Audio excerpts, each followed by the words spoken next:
आज की इस वीडियो में आपको बताएंगे दिमाग को तबाह करने वाली 7 बुरी आदत। नंबर 1, नाश्ता ना करने की आदत। नंबर 2, रात को देर से सोने की आदत। नंबर 3, बहुत ज़्यादा मीठा खाने की आदत।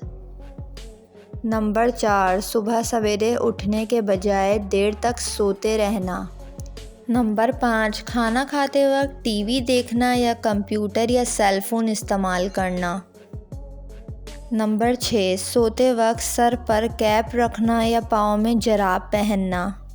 नंबर 7, बिला वजह देर तक पेशाब रोक के रखना। उम्मीद करती हूँ आपको ये वीडियो पसंद आई होगी। मेरे चैनल को सब्सक्राइब करके बेल नोटिफिकेशन ज़रूर ऑन कर लीजिएगा।